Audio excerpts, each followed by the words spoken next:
आणि संगणक परिचालकांचा जो मोठ्या प्रमाणात इथे आंदोलन आणि मोर्चा चालू आहे, त्या मोर्चाला मी समर्थन देण्यास या ठिकाणी उभी आहे. तुमचा लढा हा तुमचा नाही, आपल्या सगळ्यांचा आहे. जे जे कोणी कर्मचाऱ्यांवर अन्याय करत असतील, परिचालकांवर अन्याय करत असतील, त्यांच्या विरोधातला हा लढा आहे. हा लोकशाही जे बुडवायचा आणि जो आपला आवाज दाबायचा जो प्रयत्न करत असतील त्यांच्या विरोधातला हा लढा आहे.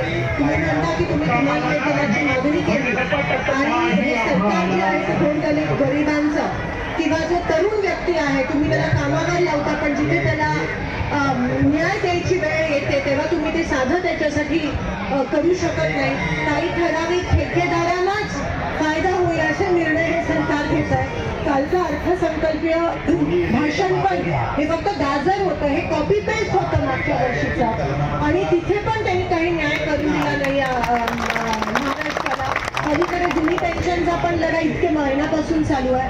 आता तुमचा हा युवक आहे, हा आपला महाराष्ट्राचं भवितव्य आहे, तुम्ही त्याच्याकडे जर दुर्लक्षित करत असाल तर तुम्हाला सत्तेत राहण्याचा काही अधिकार नाही आहे. आणि म्हणून मी तुम्हाला विनंती करते, आपल्यापेक्षा गरीब जे राज्य आहेत हिमाचल सारखे, त्यांनी पण जुनी पेन्शन असेल, तुमचे संगणक परिचालक असतील, त्यांना वाढीव किमान वेतन दिलं आहे.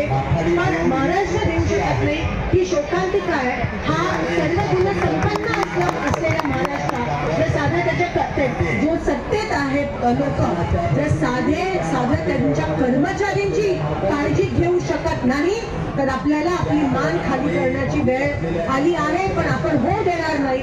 आपलं किमान वेतन जरी होत नसेल तरी आपण झुकणार नाही. आपण हा लढा कायम ठेवणार आणि जिथे जिथे तुम्हाला साथ लागेल तिथे आम्ही स्वयं काँग्रेस पक्षात नाही पण महाविकास आघाडी पूर्णपणे तुमच्या सोबत आहे. आणि विधानसभेत नक्की यासाठी आवाज तुम्ही म्हणा किमान महिन्याचं तरी मानधन तुम्हाला द्या, बाकी काय नसेल. म्हणजे इथपर्यंत तुम्ही खाली आलात तर नक्की 100% माझा साथ आहे. आणि जोपर्यंत आपली मागणी पूर्ण होत नाही तोपर्यंत मी तुमच्या सोबत आहे. एवढं या ठिकाणी मी आश्वासन नाही पण ग्वाही देते आणि 100% तुमच्या पाठीशी आहे.